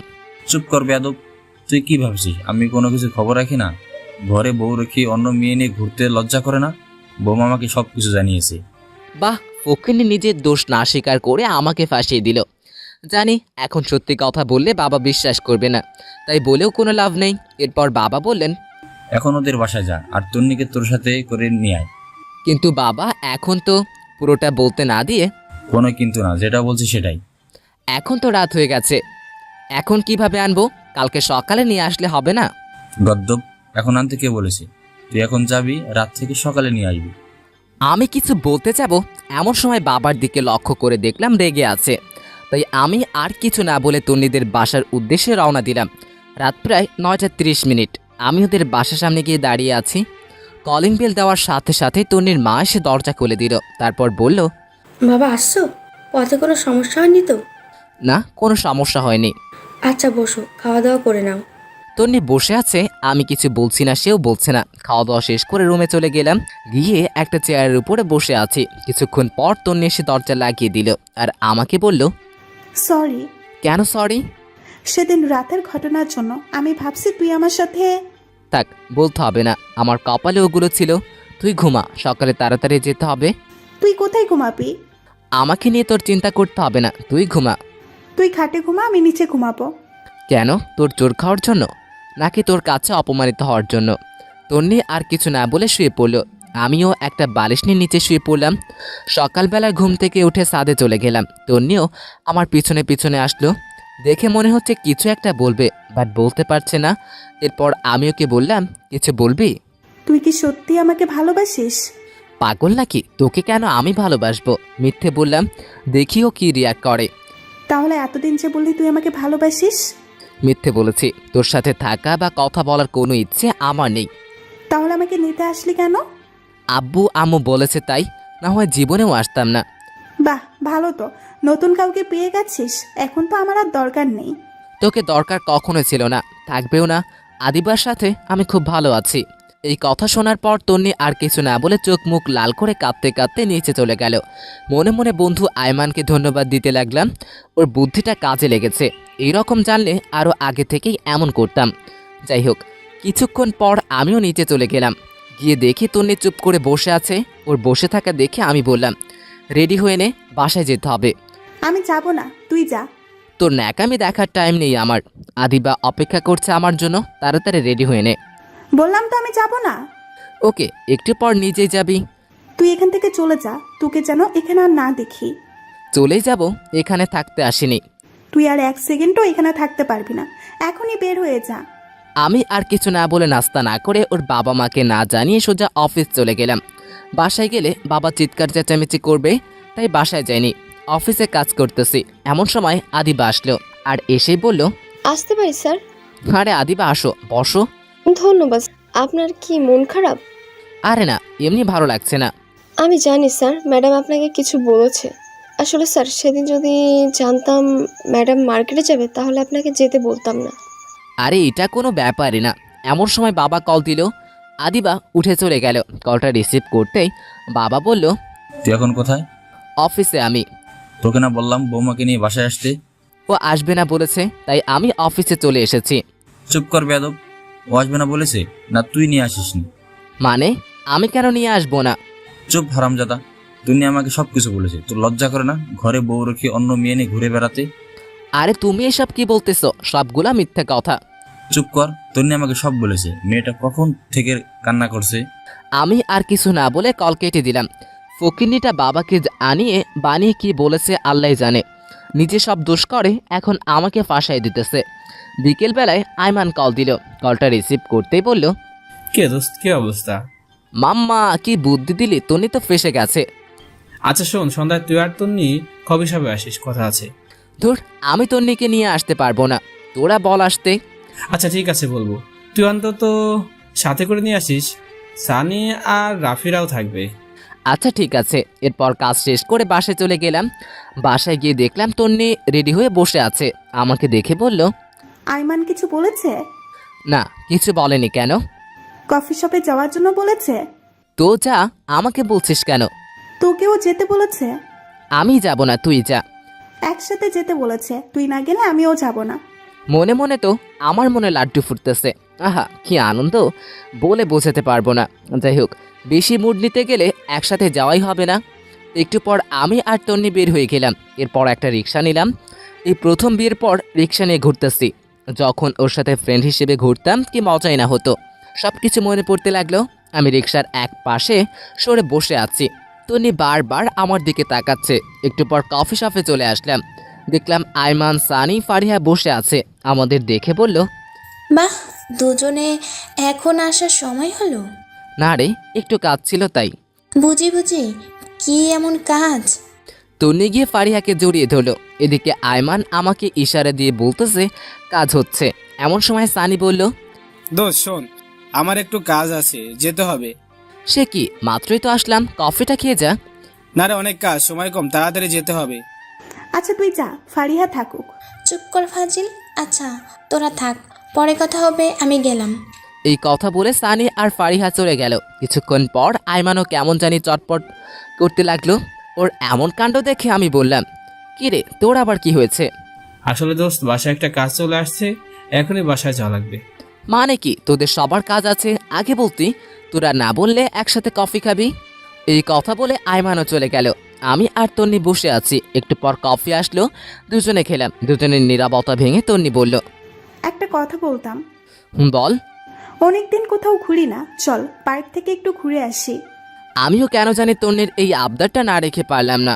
অনেকক্ষণ দুজন একসাথে হাঁটলাম, বেশ ভালো লাগলো। রাত প্রায় 8টায় বাসায় আসলাম। দেখলাম বাসায় কেউ নেই, কিন্তু দরজা খোলা। বাবা মা দুজনকে ডাক দিলাম, কারো কোনো সারা শব্দ নেই। হঠাৎ করে দেখি তন্নি ভয়ে কাঁপতেছে। একটু পর নীরবতা ভেঙে শুরু হলো আমাদের দুজনের মুখের উপর স্প্রে মারা। আর সবাই একসাথে বলতে লাগলো, happy birthday Tonni, happy birthday to you. বাবা মা, সানি, আয়মান আর ফারিহা সবাই একসাথে। এসব দেখে আমরা পুরো অবাক। আমি নিজেও ভুলে গেছি আজকে তন্নির জন্মদিন, কিন্তু বুদ্ধগুলোর মনে আছে। এখন বুঝতে পারছি এই কারণে তারা কফি শপ থেকে তাড়াতাড়ি চলে এসছে। তারপর বড় একটা কেক কাটা হলো। তন্নি সবার আগে আমাকে খাইয়ে দিয়েছে, আমিও খাইয়ে দিয়েছি। এক এক করে সবাইকে খাইয়ে দিয়েছি। এমন সময় তন্নি বলল, এতগুলো আয়োজন কে করেছে? সবাই একসাথে আমাকে দেখিয়ে দিল। আমি তো পুরো টাস্কি খেয়ে গেলাম। আমি নিজেই কিছু জানি না, আর ওরা বলছে আমি করছি। সেদিন সবাই একসাথে খাওয়া দাওয়া করলাম। ওদের বাসায় যেতে দেয়নি। আমি, সানি, আইমান একসাথে ঘুমিয়েছি। তন্নি আর ফারিহা একসাথে ঘুমিয়েছে। পরের দিন যার যার মতো করে চলে গেছে। আমিও অফিস চলে গেলাম। দুপুরবেলায় আদিবা আমার রুমে আসলো আর বলল, স্যার আসতে পারি? আসো, বসো। স্যার একটা কথা বলতাম। অবশ্যই, কি বলবে বলো। স্যার আমার একজনের সাথে রিলেশন আছে। বাবা বিয়ের জন্য চাপ দিচ্ছে, তাই আমি পাহাদের কথা বলেছি। বাবা বলেছে ওকে নিয়ে বাবার সামনে যাওয়ার জন্য। যদি আজ বিকেলে আমাকে একটু ছুটি দিতেন তাহলে ভালো হতো। আরে এটা কোনো কথা, তুমি আমাকে আগে বলবে না? ওকে যাও, দিলাম। ধন্যবাদ স্যার। আদিবা একটু কষ্ট করতে পারবে? জি স্যার বলুন। তোমার পাশের আলমারিটার উপর একটা হলুদ রঙের ফাইল আছে, যদি একটু কষ্ট করে দিতে উপকার হতো। এতে কষ্টের কি আছে? এই কথা বলে আদিবা ফাইলটা নিতে গেল। আলমারি উঁচু হওয়ার কারণে সে একটু উপরের দিকে উঠতে পায়ের আঙ্গুলের উপর ভর করে ফাইলটা নিতে যাবে, এমন সময় পা স্লিপ করে উল্টে যেতে লাগলো। আমি তাড়াতাড়ি উঠে ওকে ধরে ফেললাম। আর এমন সময় তন্নি এসে উপস্থিত হলো। আমাদের দুজনকে এইভাবে একসাথে দেখেই চিৎকার দিয়ে উঠল। তন্নির দিকে তাকিয়ে দেখলাম হাতে একটা টিফিন বাটি, মনে হয় দুপুরের খাবার নিয়ে আসছে। ধুর শালার, কেন যে আদিবাকে ফাইলটার কথা বললাম। যদি না বলতাম তাহলে তন্নি হয়তো কিছুই দেখতো না, আর এমন পরীক্ষার সম্মুখীন হতে হতো না। এরপর আমি আদিবাকে ছেড়ে দিলাম। তন্নি রেগে চোখ মুখ লাল করে আমাকে বলল, ছি, তুই এত খারাপ? প্লিজ তুই শান্ত হ, আমার কথাটা তো শোন। কি শুনবো? নিজের চোখেই তো সব দেখলাম। প্লিজ তুই আমার কথা শোন। চুপ কর, তোর মতো ফালতুর সাথে আমি কোনো কথাই বলবো না। ভেবেছিলাম তুই সত্যি আমাকে ভালোবাসিস, আমিও তোকে আস্তে আস্তে ভালোবেসে ফেললাম, কিন্তু তুই অন্য মেয়ের সাথে। ছি, আমার ভাবতেই অবাক লাগে। আমি কিছু বলতে যাব, এমন সময় আদিবাই বলল, ম্যাম শোনেন, আপনার ধারণাটা ভুল। চুপ করো, লজ্জা করে না অন্যের স্বামীর সাথে এইসব করতে? যত সব ফালতু। ম্যাম আপনি আমাকে যা ইচ্ছা বলতে পারেন, কিন্তু স্যারকে কিছু বলবেন না। স্যারের কোনো দোষ নেই। চুপ করো তুমি, সেদিন তো শপিং করতেও দেখেছি তোমাদের, আবার বড় বড় কথা বলছো, লজ্জা করে না? ম্যাম সেদিন রাতে আমি আপনাকে অনেকবার কল দিয়েছি সত্যিটা বলার জন্য, কিন্তু আপনি কল ধরেননি। সেদিন আমি স্যারকে জোর করে শপিং করতে নিয়ে গেছি। আসলে এখানে আমার কেউ নেই, স্যারকে নিজের ভাই ডাকি। একটা কাজিনের বিয়ে ছিল, প্রায় 6 মাস পর বাড়ি যাচ্ছি, তাই বাবা মায়ের জন্য কিছু কিনতে গিয়েছিলাম। আর আপনিও সেখানে আমাদেরকে দেখতে পেলেন, স্যারকে সবার সামনে চড়মত দেন। জানেন, সেদিন আমি আপনার জন্যই নীল শাড়িটা কিনেছিলাম। স্যার অনেকবার বলেছিল আপনাকে নাকি নীল শাড়িতে খুব ভালো মানায়। আপনাদের বিয়েতে না যেতে পারায় একটা নীল শাড়ি কিনতে স্যারের হাত ধরেছিলাম আপনার জন্য। বিনিময়ে আপনি স্যারকে চড় দিয়েছেন আর অপমান করেছেন। সেই দিনের কথা বাদ দাও, আজকেরটা তো আমি নিজের চোখেই দেখলাম। আজকে কি ছিল তাহলে? আমার একজনের সাথে রিলেশন আছে, বাবা বলেছে তাকে বাবার সাথে পরিচয় করিয়ে দিতে। তাই আমি স্যারের কাছে এসেছিলাম বিকেলে ছুটি নেওয়ার জন্য। স্যার আমাকে ছুটি দিয়েছেন। আমি চলে যাওয়ার সময় স্যার আমাকে ডেকে বললেন ফাইলটা দিতে। আমি ফাইলটা দিতে গিয়ে পড়ে যাচ্ছিলাম, এমন সময় স্যার আমাকে ধরে ফেললেন। শোনেন, একটা কথা বলি, আপনার কপাল অনেক ভালো যে আপনি ওনার মতো একজনকে জীবন সঙ্গী হিসেবে পেয়েছেন। আপনার মতো মেয়ে কোনো যোগ্যতাই নেই ওনার সাথে থাকার। নিজেকে তো অনেক কিছুই মনে করেন, এগুলো বাদ দিয়ে ভালো হওয়ার চেষ্টা করুন। আদিবা এই কথাগুলো বলে চলে গেল। তাকিয়ে দেখি চোখের তন্নির পানি চলে এসেছে। আমি এতক্ষণ কিছুই বললাম না, শুধু চুপ করে দাঁড়িয়ে দুজনের কথাই শুনছিলাম। আদিবার কথাগুলো শুনে নিজেরই কাছে অনেক ভালো লাগলো। মনে মনে কয়েকবার ধন্যবাদও জানালাম। একটু পর তন্নি আমার দিকে তাকালো, চোখ মুখ লাল হয়ে আছে। তারপর আমাকে বলল, নিজেকে খুব চালাক মনে করিস তাই না? মানে? তুই কি ভাবছিস আমি কিছু জানি না? কি জানিস তুই? এই যে এতদিন অবহেলার নাটক করেছিস, তুই আমার সাথে খারাপ ব্যবহার করেছিস, নিজেকে হিরো ভাবছিস। মনে মনে ভাবতে লাগলাম, তন্নিকে এইসব কথা কে বলে দিল? শালা আইমান বলে দিল নাকি? এরপর আমি বললাম, এগুলো সব মিথ্যা কথা। আমি যা করেছি মন থেকে করেছি। তোকে এই কথাগুলো কে বলেছে? তুই কি ভাবছিস ওরা শুধু তোর ফ্রেন্ড, আমার ফ্রেন্ড না? ফারিহা আমাকে সব কিছু বলেছে। শালার মেয়েদের পেটে কোনো কিছুই হজম হয় না। কি দরকার ছিল তন্নুকে এগুলো বলার? এরপর আমি বললাম, তোকে এই কথাগুলো ফারিহা বলেছে? দেখ ওর কি হাল করি। কি করবি তুই ফারিহার? তন্নি এই কথাগুলো বলে আস্তে আস্তে আমার দিকে এগোতে লাগলো। আমি বললাম, কি ব্যাপার, তুই এদিকে কেন আসছিস? কেন আসছি তাই না? দেখ, একদম কাছে আসবি না, আমি কিন্তু চিৎকার দিব। চিৎকার কর দেখি কে আসে। আমি পিছাইতে পিছাইতে দেওয়ালের সাথে লেগে গেছি। এরপর আমি বললাম, কি করছিস তুই? পুরো কথাটা বলার আগেই ওর ঠোঁট দিয়ে আমার ঠোঁট চেপে ধরলো। আমার পুরো শরীরের লোম দাঁড়িয়ে গেল। এইভাবে কিছুক্ষণ থাকার পর আমি তন্নিকে একটু ধরে সরিয়ে দিলাম আর বললাম, এই তুই কি পাগল? এটা আমার অফিস, বেডরুম না। যদি কেউ দেখে ফেলতো? দেখুক, তাতে আমার কি? খাইছিস? মাত্রই তো খাইলাম। আরে ধুর, এটা না। দুপুরে খাইছিস? না, তোর জন্য রান্না করে নিয়ে আসছি। তুই রান্না করেছিস না আম্মু করেছে? দুজনেরই করেছি। তুই এত কথা বলিস কেন? আচ্ছা ঠিক আছে, বলবো না। তুই ফ্রেশ হয়ে আয়, একসাথে খাবো দুজনে। ওকে। তারপর তন্নি ওয়াশরুমে চলে গেল। আমি মনে মনে ভাবছি, অবশেষে তন্নি লাইনে এসছে। আর আমি বন্ধুগুলা না থাকলে হয়তো কিছুই সম্ভব হতো না। একটু পর তন্নি ফ্রেশ হয়ে আসলো। আমি একটা প্লেটে ভাত দিয়ে তাকে বললাম, এই ধর, খেয়ে নে। আমি খাবো না। কি আজব, তুই না একটু আগে বললি খাবি? এভাবে খাবো না। তো কিভাবে খাবি? যদি কেউ একজন খাওয়াই দেয় তাহলে খাবো। আমি আর কিছু না বলে ওকে খাইয়ে দিলাম, নিজেও খেয়ে নিলাম। খাওয়া দাওয়া শেষ করে তন্নিকে বাসায় পাঠিয়ে দিলাম। তন্নি চলে যাওয়ার পর ফাইলটা হাতে নিলাম। এমন সময় আইমানের কল আসলো। কলটা রিসিভ করতে বলল, দোস্ত কি অবস্থা? আরে মামা, কি বুদ্ধি দিলি, তন্নি তো পুরাই ফিদা হয়ে গেছে। আরে কি বলিস? আর তন্নির জন্মদিনে এত বড় একটা সারপ্রাইজ দেওয়ার জন্য ধন্যবাদ। আমি ভুলে গিয়েছিলাম ওর জন্মদিন। আরে মামা, সারপ্রাইজ কি দেখলে? আরো বড় সারপ্রাইজ হয়ে গিয়েছে। আরে কি বলিস, কি সারপ্রাইজ তাড়াতাড়ি বল। না, এখন বিকেলে সবাই কফি শপে আয়, বাকিরা আসবে, সবাই একসাথে বলবো। আচ্ছা ঠিক আছে। এই কথা বলে কলটা কেটে দিলাম। অফিস শেষ করে বাসায় গিয়ে তন্নিকে বললাম রেডি হতে। সে রেডি হতে চলে গেল। আমি রেডি হয়ে একটা কালো শার্ট পরে বাইরে এসে দাঁড়িয়ে আছি তন্নির জন্য। একটু পর তন্নিও আসলো। বা তন্নিও কালো শাড়ি পরেছে। আমি দেখে আরও একবার ক্রাশ খেলাম। হা করে তাকিয়ে আছি। একটু পর তন্নির ঝাঁকানিতে বাস্তবে ফিরে এলাম। তন্নি আমাকে বলল, এভাবে হা করে তাকিয়ে আছিস কেন? মশা ঢুকবে। আরে না, একটা কথা চিন্তা করতেছিলাম। কোচও চিন্তা করছিলি, এখন চা রিক্সা নিয়ে আয়। তারপর আমি একটা রিক্সা নিলাম। আমি একটু দূরে সরে বসতে চাইলাম। কিন্তু তন্নি আমার বাম হাতটা চেপে ধরে বসে আছে। একটু পর কফি শপে পৌঁছে গেলাম, দেখলাম সবাই বসে আছে। আমাদের দেখে সবাই দাঁড়ালো এবং ফারিহা বলতে শুরু করলো, কিরে আজ এত মেসিং, ঘটনা কি? কিসের? বুঝি বুঝি সবই বুঝি। আচ্ছা বুঝলে ভালো। এ হারামি চুপ কর, সবাই আগে বস। এরপর আমরা সবাই বসলাম। আইমান সবার জন্য কফির অর্ডার দিল। এরপর আমি বললাম, বন্ধু এবার বল কি এমন সারপ্রাইজ যেটা মোবাইলে বলা যায় না, এখানে বলতে হবে? দোস্ত আমার বিয়ে। সত্যি? সত্যি। তারপর আমরা সবাই আইমানকে কংগ্রাচুলেশন জানালাম। এরপর আমি বললাম, তো বিয়ে কবে? পরশুদিন। আর আমি আগে বলিসনি কেন? দোস্ত আমি নিজেও জানতাম না, আজকে সকাল আবু বলেছে। আচ্ছা শোন, কালকে তোরা সবাই থাকবি, অনেক কিছু কেনাকাটা করতে হবে। আমি পারবো না, তোরা সবাই আসিস। না পারলে তুই বিয়েতে আসিস না। ওরে ভাই কাঁদিস কেন? আচ্ছা ঠিক আছে আসবো। আমার কথা শুনে সবাই হাসতে শুরু করলো। তারপর অনেকক্ষণ কথা বলে আড্ডা দিয়ে যার যার মতো করে বাসায় চলে গেল। আমরাও বাসায় চলে আসলাম। আমি ফ্রেশ হয়ে বাবার সাথে কথা বলতেছি, তন্নি তখন ফ্রেশ হচ্ছিল। অনেকক্ষণ কথাবার্তা বলার পর রুমে চলে গেলাম। রুমে গিয়ে দেখলাম তন্নি সোফায় বসে আছে। আমি যাওয়ার সাথে সাথে আমাকে বলল, একটা কথা বলতাম। তো বল, অনুমতির কি আছে?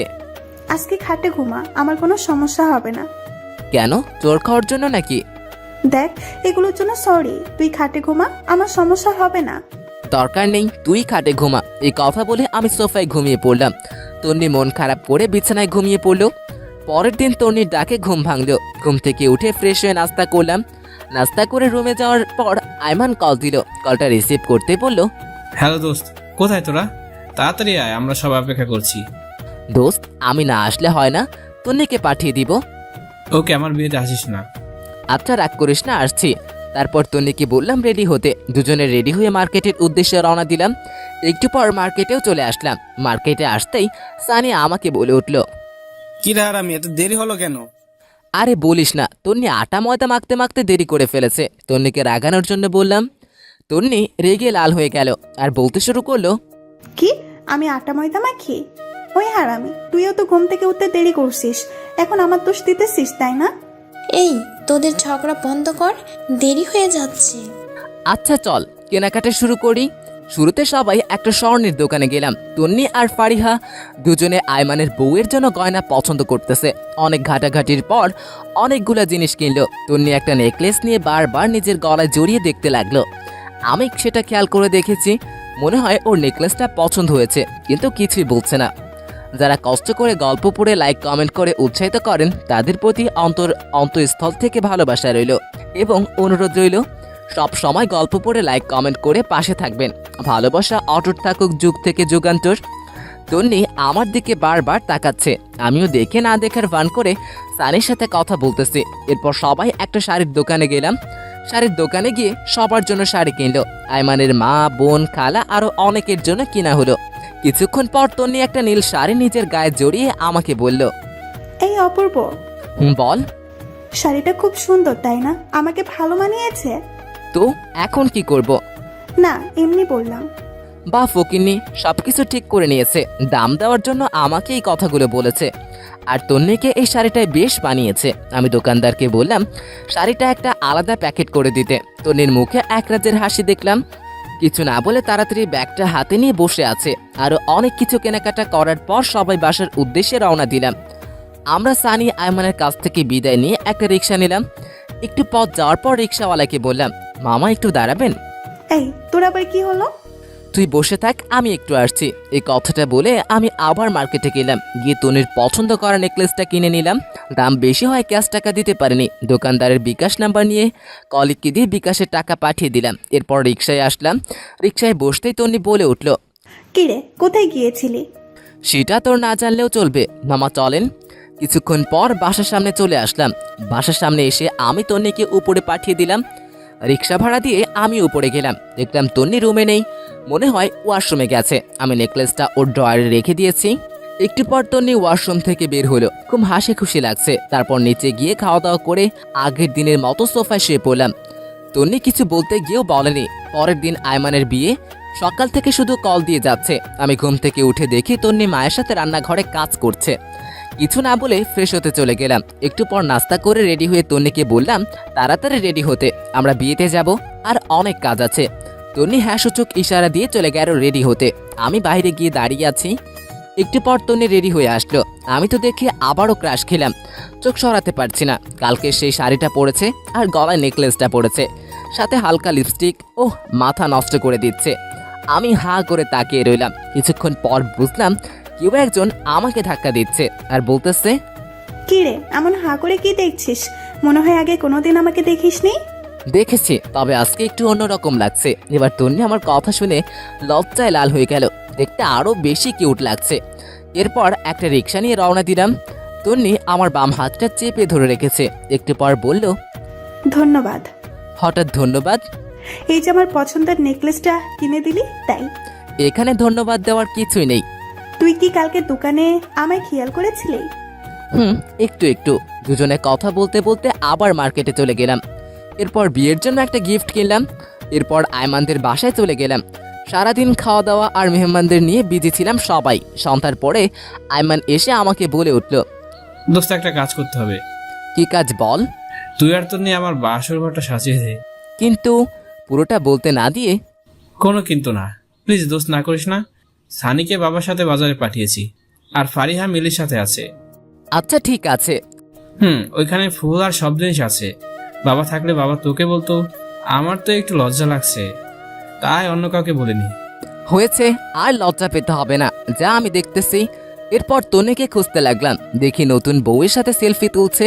সারাদিন কয়েক হাজার সেলফি তুলেছে, তাও মন ভরেনি। আমি ইশারা দিয়ে তন্নিকে ডাক দিলাম। এরপর আসলো, এসে বলল, বল কেন ডেকেছিস? আরে বাসর ঘর সাজাতে হবে, এখানে নাকি কেউ পারে না। আরে কি বলিস, এখনো সাজাইনি? সাজালে কি তোকে ডাকতাম নাকি? আচ্ছা ঠিক আছে চল। এরপর তন্নি আর আমি বাসর ঘর সাজাতে লাগলাম। সাজানো প্রায় শেষ। হঠাৎ করে তন্নি বলে উঠল, জানিস বাসর ঘর নিয়ে আমার অনেক স্বপ্ন ছিল। তাই নাকি? জানিস আমি কি কি কল্পনা করেছি বাসর রাত নিয়ে? কি কি? আমার জামাই আসবে, আমি লজ্জায় ঘোমটা দিয়ে রাখবো, সে ঘোমটা সরাবে, তারপর আমি তার পা ছুঁয়ে সালাম করব, তারপর সে আমাকে গান শোনাবে, আমি তাকে শোনাবো, তার কোলে মাথা রেখে ঘুমাবো, কিছুক্ষণ নাচবো, তারপর দুজন সাথে গিয়ে চাঁদ দেখবো, সে আমাকে দোলনায় দুলাবে, হঠাৎ করে বৃষ্টি হবে। তুই পাগল নাকি? চাঁদ উঠলে আবার বৃষ্টি হয় কিভাবে? তুই চুপ থাক। তারপর আমরা অনেক সময় ধরে ভিজবো, তারপর আবার রুমে চলে আসবো, আমি তার বুকে মাথা রেখে ঘুমিয়ে পড়বো। আমি তন্নির কথাগুলো শুনে একটু অভিমানের ভঙ্গিতে দাঁড়িয়ে দাঁড়িয়ে আয়মানের বাসর ঘরে গোলাপ ফুল ছিটাচ্ছি। আমার এমন মুখ দেখে তন্নি বলে উঠল, কি রে তোর আবার কি হলো? কই কিছু না তো। মুখটা এমন প্যাঁচার মতো করে রাখছিস কেন? সবার কপালে কি আর বাসর রাত থাকে? অভাগাদের কপালে কিছুই থাকে না। হইছে আর ঢং করতে হবে না। এই নে এটা ধর। কি এটাতে? শেরওয়ানি। আমরা এখন বাসায় যাব, আমরাও বাসর করব। কি? আমি একটা লাল বেনারসি শাড়ি পরবো, তুই 30 মিনিট পরে রুমে যাবি। 30 মিনিট কি করবি? এত কিছু তোর জানতে হবে না, যা বলছি তাই করবি। আচ্ছা ঠিক আছে, কিন্তু এত কিছু তুই কখন করলি? সারপ্রাইজ কি তুই একাই দিতে পারিস? আমি পারি না? আমি আর ফারিহা মিলে এসব করেছি। এখন তুই যা, বাসায় যাব। ওকে। এরপর একটা সিএনজি নিয়ে আমি আর তন্নি তাড়াতাড়ি বাসায় গেলাম। বাসায় গিয়ে আমি শেরওয়ানি পরে রেডি হয়ে বসে আছি। কখন 30 মিনিট হবে ঘড়ির দিকে তাকিয়ে আছি। আমি বাসর ঘরের দিকে যাচ্ছি। কেমন জানি লজ্জা লাগতেছে। সবসময় একই রুমে থাকি, তবু আজকে কেমন জানি লাগছে। ধুর, এত শরম পেয়ে লাভ নেই, আগে ভিতরে যাই। আস্তে করে দরজাটা খুলে ভিতরে গেলাম। তন্নি বড় একটা ঘোমটা দিয়ে বসে আছে। আমি গিয়ে ঘোমটা উঠালাম। তন্নি খাট থেকে নেমে আমার পাশে সালাম করলো। আমি বললাম, বেঁচে থাকো মা, বেঁচে থাকো, স্বামী সংসার নিয়ে অনেক সুখী হও মা। একটু পর আমি হাই হাই এটা কি বললাম। তন্নি আমার একটা গুতা দিয়ে বলে উঠল, এই কুত্তা, আমি তোর মা হই। এই না না, ভুল হয়ে গেছে, এই যে কান ধরলাম, আর হবে না। ওকে, এখন একটা গান শোনা। এই আমি তো গান পারি না। আচ্ছা শোনাচ্ছি। শুরু কর। বন্ধু তু হইল কালবাস, বন্ধু তু এলো কালবাস। এই হারামি, এটা কোনো গান? আরে মমতাজ খালামনের গান। রাগ তোর মমতাজ খালামনের গান। ভালো গান না গেলে ধাক্কা দিয়ে রুম থেকে বের করে দেব। এরপর আমি এই গানটা শোনালাম। গানটা হলো আমার খুব পছন্দের প্রিয় একটি গান। গানটা শেষ করতেই তন্নি আমাকে বলল, বাহ, তুই তো খুব সুন্দর গান পারিস। জানিস এই গানটায় মুখস্থ করেছি শুধুমাত্র এই দিনটার জন্য। সেই ছোটবেলা থেকেই খুব স্বপ্ন দেখতাম। ভালোই তো। এরপর তন্নিও আমাকে রবীন্দ্রসঙ্গীত শোনালো। তন্নির কণ্ঠে বেশ চমৎকার। এরপর তন্নি বলল, আয় এবার একটু নাচি। ধুর, আমি নাচতে পারি না। হালকা নাচ, যেমন তেরিমেরি গানটাতে হালকা নাচি। আয়। আমি তো সানি লিওন, আর ওর বাঁশির গান ছাড়া নাচতেই পারি না। মায়ের খাবি কিন্তু। এরপর উড়াধুরা কিছু নাচ দিলাম দুজনে মিলে। আমি তো হাসতে হাসতে শেষ। তন্নি বলল, চল সাথে যাব। আচ্ছা ঠিক আছে চল। এইভাবে না, আমাকে কোলে করে নিয়ে চল। কি আর করার। এরপর তন্নিকে কোলে করে সাদে নিয়ে গেলাম। এই ফার্স্ট টাইম কোনো মেয়েকে কোলে নিলাম। সাদে গিয়ে তন্নিকে কোল থেকে নামিয়ে দিলাম। এই তুই কি খাস? আরে আল্লাহ, এত ওজন তুই! আর একটু হলে তো আমি মারাই যেতাম। তন্নি কিছু না বলে আমার একটা হাত ধরে হাঁটতে শুরু করলো। আমারও অসম্ভব ভালো লাগতে শুরু করলো। এরপর আমি তন্নিকে কোলে নিয়ে পুরো সাদে ঘুরলাম। একটু পর শুরু হলো ঝুমঝুম বৃষ্টি। তন্নির ইচ্ছেটা উপরওয়ালা পূরণ করে দিল। দুজনে অনেক সময় ধরে বুঝলাম। হঠাৎ একটা বাস পড়ার সাথে সাথে তন্নি আমাকে শক্ত করে জড়িয়ে ধরলো। এইভাবে কিছুক্ষণ যাওয়ার পর দুজনে নিচে চলে আসলাম। এরপর তন্নি ভিজা কাপড় চেঞ্জ করে আসলো, আমিও চেঞ্জ করে আসলাম। একটু পর বললাম, এই শোন, আমরা ফ্রেন্ড ছিলাম ঠিক আছে, কিন্তু এখন তো স্বামী স্ত্রী হয়ে গেছি। সো এখন তুই করে বলবো না তুমি করে বলবো? ধর না, আমি তুই করেই বলবো। কিন্তু কেন? আচ্ছা ঠিক আছে, সবার সামনে তুমি করে বলবো, আর এমনিতেই তুই করে বলবো। আচ্ছা ঠিক আছে। এই শোন, আমার না অনেক ইচ্ছে আমার টুইন বেবি হবে। তাই নাকি? তাহলে তো আমাকে ডাবল কষ্ট করতে হবে। কেন? একটা ছেলের জন্য যতটুকু কষ্ট করতে হবে, দুজনের জন্য তো ডাবল কষ্ট করতে হবে, তাই না? এই তোর মতলব কিন্তু আমি বুঝে গেছি। তাই নাকি? তাহলে তো ভালো। খবরদার কাছে আসবি না বলে দিলাম। আসলে কি হবে শুনি। আমি আস্তে আস্তে আগাতে লাগলাম, আর তন্নি পিছাতে যেতে লাগলো। পিছনে যেতে যেতে খাটের উপরে পড়ে গেল। তন্নি লজ্জায় লাল হয়ে গেছে, একটা কাপড় দিয়ে মুখ ঢেকে ফেলে। আমি কাপড়টা সরিয়ে ওর মিষ্টি মাখা ঠোঁটে আস্তে করে আমার ঠোঁট বসিয়ে দিলাম। তারপর দুজনে হারিয়ে গেলাম এক অজানা রাজ্যে। নিশ্চয়ই বাকিরা সবার অজানা নয়, সুতরাং আর বলতে পারছি না। আর ভাই, অনেক কিছু দেখে ফেলেছেন, এবার থামেন। এবার তো অন্তত আমাদেরকে একা থাকতে দিন। হাই বন্ধুরা, গল্পটা কেমন লাগলো অবশ্যই কমেন্ট করে জানাবেন। আর যারা এখনও চ্যানেলটিকে সাবস্ক্রাইব করেননি তারা অবশ্যই প্রেমের তাজমহল চ্যানেলটি সাবস্ক্রাইব করে রাখুন। ধন্যবাদ সবাইকে।